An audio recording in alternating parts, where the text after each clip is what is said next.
Yes, good morning children. Welcome back to online class in RPS Public School. And today I am going to take a class of class 8 SST from history. Now dear student, we have already talked about chapter number 3 and which was from the British administration. हम लोग पहले ही जान चुके हैं, पढ़ चुके हैं British administration के बारे में बहुत सारे टॉपिक्स को डिटेल कर चुके हैं. डुअल गवर्नमेंट के बारे में हो तब, चाहे इंट्रोडक्शन मैंने ब्रिटिश एडमिनिस्ट्रेशन के बारे में दिया हो तब, या रेगुलेटिंग एक्ट हो तब, पिटीज एक्ट हो तब, चार्टर एक्ट हो तब, वो चाहे 1833 का 13 का जो चार्टर एक्ट के बारे में हम लोगों ने पढ़ाई किया था. फिर से हम लोगों ने कॉर्नवालिस कोड के बारे में पढ़ाई किया हुआ था. तो आज जो आपके सामने मैं टॉपिक लेकर आया हूं वो टॉपिक है ऑर्गेनाइजिंग आर्मी. देखिए, सबसे पहली बात तो जैसा कि पिछली कक्षा में हम लोगों ने पढ़ा था कि ब्रिटिश का जो एडमिनिस्ट्रेशन था उसने जो भी सेटअप किया था वो सिस्टम बाय सिस्टम किया हुआ था. यानी कि ईस्ट इंडिया कंपनी ने ऐसे सारे सिस्टम्स लगा कर रखे थे कि सिर्फ उनको खुद के प्रॉफिट से मतलब था. ये उनको मतलब ही नहीं था कि यहाँ की जनता कैसे रेवेन्यू को कंट्रोल करेगी, कैसे रेवेन्यू जमा करेगी. इतने बड़े बड़े फेमनाइन आते थे, फ्लड्स आते थे, उनको कोई फर्क नहीं पड़ता था, क्योंकि उनको पर्टिकुलर जगह को मालूम नहीं था कि हाँ कौन से जगह कैसी है, क्योंकि सर्वे नहीं हो पाता था. सर्वे के दौरान ही हमें मालूम चलता था कि हाँ कौन कौन सा जगह है जो फ्लड के अंतर्गत आता है, जहाँ सालों साल फ्लड आती है, सालों साल सूखे आते हैं, कभी प्लेग की बीमारी जैसी खतरनाक बीमारी जो है वह आ जाती है. तो इसी तरह से वो लोग इसको नहीं जान रहे थे, लेकिन धीरे धीरे सर्वे करने के दौरान उन लोगों को ऐसे पता चला. तो आज ऑर्गेनाइज आर्मी का जो टॉपिक है वो आपके सामने लेकर आए हैं. तो सबसे महत्वपूर्ण टॉपिक है इस चैप्टर का, क्योंकि आप अच्छी तरह से जानते हो कि कोई भी देश को सुरक्षित करने के लिए वहां की आर्मी का होना बहुत ही जरूरी होता है. आर्मी जो है वो इंपॉर्टेंट फैक्टर होता है आपके किंगडम्स को एक्सपेंड करने का. यानी कि अपने साम्राज्य का अगर विस्तारीकरण करना चाहते हैं तो आपकी आर्मी एकदम डिसिप्लिन होनी चाहिए. अगर आर्मी डिसिप्लिन नहीं होगी, दैट मीन्स कि आपके जो भी पॉलिसी है जो कि आपने फॉर्मुलेट करके रखा हुआ है, वो चाहे ट्रेडिंग में हो तब, चाहे कमर्शियल पे हो तब, वो सारी फेल्योर साबित हो जाएगी. क्योंकि आर्मी जो है वह सोल्जर्स जो है वह नींव कहे जाते हैं किसी भी देश की. जैसे कि 7th क्लास में आप लोगों ने पढ़ा होगा कि इब्राहिम लोदी जो था वह दिल्ली सल्तनत का सबसे 5वां और आखिरी शासक बना due to bad policy, bad politics. अपने किंगडम्स को एक्सपेंड करने के चक्कर में बहुत सारी उसने गलतियां की, और गलतियों के कारण बाबर जैसे लोग, जो एक अच्छा लीडर था, एक अच्छी आर्मी थी, अच्छे सोल्जर्स थे उसके पास, और अच्छे वेपन्स थे जिसका प्रयोग सही जगह पर, सही दिशा पर उसने किया. ठीक है. तो organising army was an important instrument for defending, consolidating and extending the British rule in India. Army एक ऐसा जो है वो फैक्टर था जो कि भारतीय समाज में अपने साम्राज्य का विस्तारीकरण करना, अपने को डिफेंड करना, ठीक, और इस तरह से अपने एडमिनिस्ट्रेशन को बनाए रखने के लिए वह जरूरी था अच्छे आर्मी का संगठन. The recruitment of Indian force took a place of first at the time of Carnatic Wars. आपको बता दें कि चैप्टर नंबर 2 में मैंने आपको पढ़ाया हुआ था कर्नेटिक वार्स में. कर्नेटिक वार में क्या होता था कि जितने भी सारे जो ट्रेडर्स यहाँ पे आए थे, वो चाहे पोर्टुगीज तब, चाहे फ्रेंच हो तब, या ब्रिटिश हो तब, ये सभी आपस में क्या होते थे, लड़ते रहते थे अपने वर्चस्व को दिखाने के लिए. यही वर्चस्व का कारण है कि यही जितने लड़ाइयां हुई उसी को कर्नेटिक वार का नाम जो है वो दे दिया गया. और इस कर्नेटिक वार के दौरान इंडियंस जो सिपाही होते थे, स्पॉय मतलब सिपाही होता था, उनकी भारतीय सिपाहियों की भर्ती की जाने लगी इस कर्नेटिक वार में. और भारतीयों से ही ये लोग मदद लेकर अपना ट्रेडिंग जो है वो आगे बढ़ाए, उसका विस्तार किए, फिर वो अपने सेल्फ डिपेंडेंट बन पाए। देखिए, the Indian soldiers always discriminate by the Britishers and never appoint a higher to the Indian soldier. देखिए, इंडियन के अच्छे ऑर्गेनाइजेशन का तो उसने चलन स्टार्ट कर ही दिया, अच्छे आर्मी भी उसने स्टेबल कर दिए, but there was always discriminate between the soldiers because those soldiers are from the Britishers or East India Company, they always get the higher rank. But the Indian soldiers always discriminate by the Britishers. If they have a good skill, if they have a good education, in spite of this, they did not get the higher rank. Army की जैसे बात होती है कि Britishers ने जैसे जैसे army को इस्तेमाल किया, उसमें भारतीय जितने भी सारे सिपाही थे उनको विभेद की नजरों से देखा जाता था, उनमें अंतर किया जाता था।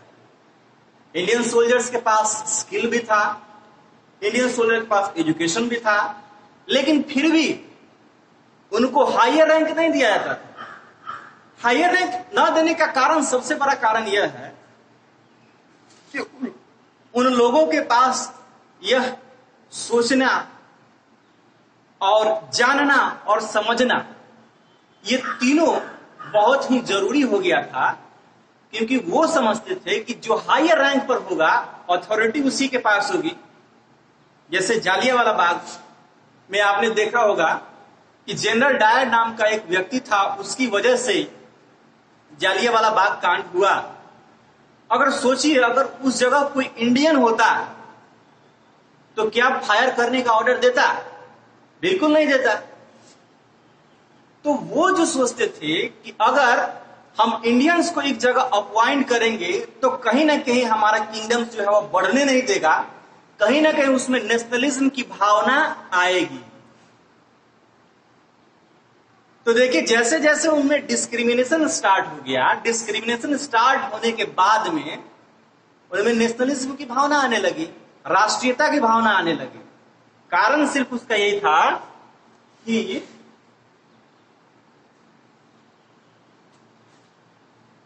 इंडियन सोल्जर समझने लगे कि मैं भारत में रहता हूं, भारत का खाता हूं, ये हमारा देश है, हमारे पास एजुकेशन है, हम ब्रिटिशर्स ज्यादा स्किलफुल हैं, हम ही इसको रास्ता दिखाते हैं, लेकिन फिर भी हम बड़े पोस्ट पे नहीं हैं। यानी कि राष्ट्र सर्वोपरि था, जिस राष्ट्र में हम रह रहे हैं उसी राष्ट्र के नेता नहीं बन पा रहे, उसी को लीड नहीं कर पा रहे हैं। तो ये राष्ट्रीयता की भावना, डिस्क्रिमिनेशन की भावना उनमें पनपने लग गई। बहुत सारी ऐसी जो चीजें थी वो थी, एक रिलीजियस चीजें भी आती थी।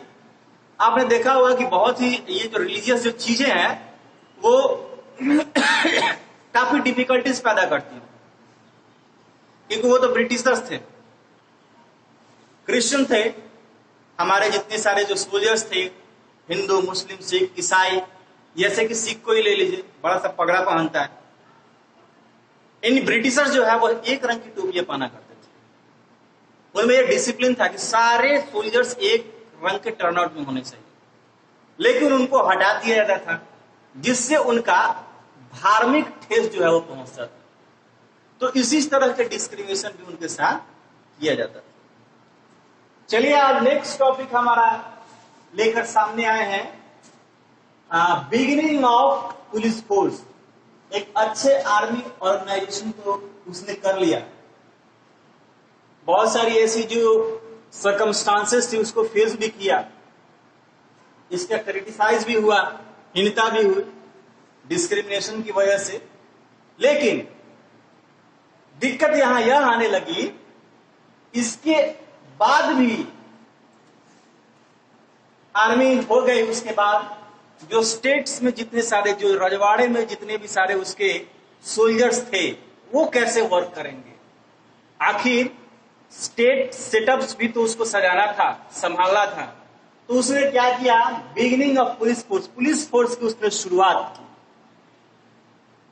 तो Lord Cornwallis organise a regular police force. Lord Cornwallis ने रेगुलर पुलिस फोर्स स्टार्ट किए and its function was to maintain law and order and assist the district magistrate as carries out his action या duties। उसका सबसे बड़ा कारण था law and order को maintain करके रखना, जो भी चीजें नियम कानून लगते हैं उसको बनाए रखना। जैसे कोई भी नियम बन गया तो उस नियम को बनाए रखना। अगर सालाना रेवेन्यू अगर जमा करना है तो आपको जमा करना ही पड़ेगा, अगर नहीं जमा कर रहे हैं तो उसके लिए आपको पेनल्टी देना पड़ेगा। ठीक है, फिर देखिए the district were organised into thanas and the charges of darogas and the higher post were reserve for the Britishers. अब मैंने ये बोला तो आपको थोड़ा सा जो इंडियन स्टेट पुलिस है उसके बारे में थोड़ा सा ख्याल आता होगा कि हमारा जो एडमिनिस्ट्रेशन है वो दो चीजों में बटा है, एक यूपीएससी और एक है हमारा बीपीएससी। तो देखिए आप आईएएस और आईपीएस बनते हैं उससे। आईएएस क्या होता है? इंडियन एडमिनिस्ट्रेटिव सर्विस, जो हमारा डीएम होता है, मैजिस्ट्रेट होता है, वो सबसे हायर रैंक होता है। और जो आईपीएस बनता है इंडियन पुलिस सर्विस में, उसका सबसे हायर रैंक जो होता है वो क्या होता है? एसपी होता है, सुपरिटेंडेंट ऑफ पुलिस, वो बन के आता है। ये थोड़ा डिफरेंसेस होते हैं।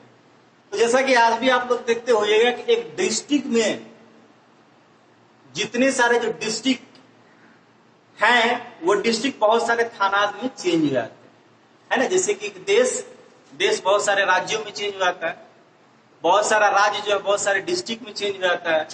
अब डिस्ट्रिक्ट जो है बहुत सारे थाना में चेंज हो जाते हैं, ब्लॉक्स में चेंज हो जाते हैं, है ना, और गांव में चेंज हो जाते हैं। और इस तरह से हमारा एडमिनिस्ट्रेशन जो है वह चलता है। तो ये हमारा पुलिस फोर्स का जो स्टार्टिंग था वो उसका श्रेय डायरेक्ट जाता है किसको? लॉर्ड कॉर्नवालिस साहब। यानी यही वो व्यक्ति था जो कि रिस्पॉन्सिबल था, जिसने पुलिस फोर्स की नींव रखी और ये स्टार्ट किया, जिस पर आज भी हम लोग चल के आगे बढ़ रहे हैं। तो आज के लिए बस इतना ही। थैंक यू, धन्यवाद, और कोरोना से बचते रहें।